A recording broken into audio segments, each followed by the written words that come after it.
Now, fundamental correlation. And we're focusing on the PPI and the CPI. Okay, now the PPI, which is the producer price index, and the CPI, which is the consumer price index, are correlated. And as a result, a better than expected PPI data will affect market sentiments towards a better than expected CPI data.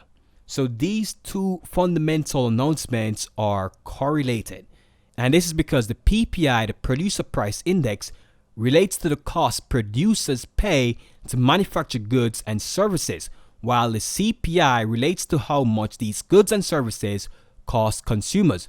So if producers are paying more to manufacture goods and services, they will in turn charge more, and consumers will have to pay more for those goods and services.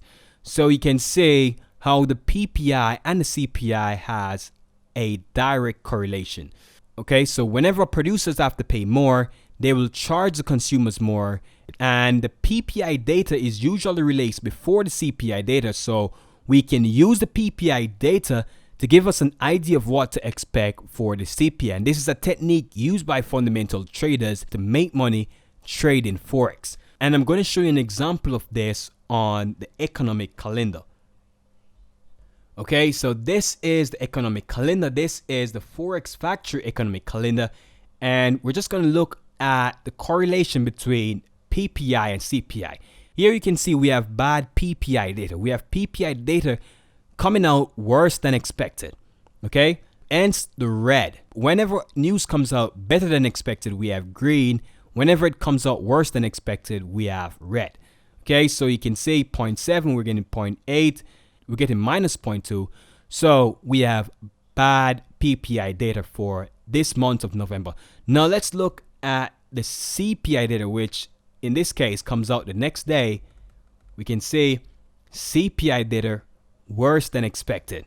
We were projecting 2.2, we got 2.1. But what's also important is the fact that previously we had 2.2 for the previous month, and now we have a decrease to 2.1. So this is bad for the CPI. Also here, we missed estimate. They were projecting 0.2 and we got 0.1. So this is bad, but this is worse because we got worse than the previous month. Now let's look at another example. Now in this case, let's see. In this case, we have better than expected PPI data. Okay. Here we can see the CPI data. Now, even though this is red, look at the previous month. Previous month was 2.1 and we got 2.1. So this is better than the one we had for November, which is the previous example I just showed, because in that example, we had a decrease from the previous month and the current month. In this case, the previous and the current is equal. So this is not as bad. Now look at this example here. Here, the previous was 1.6, the projected was 1.7, and we're bang in line with the projection. Okay, so this is good. This is okay. This is not as great, but this is okay.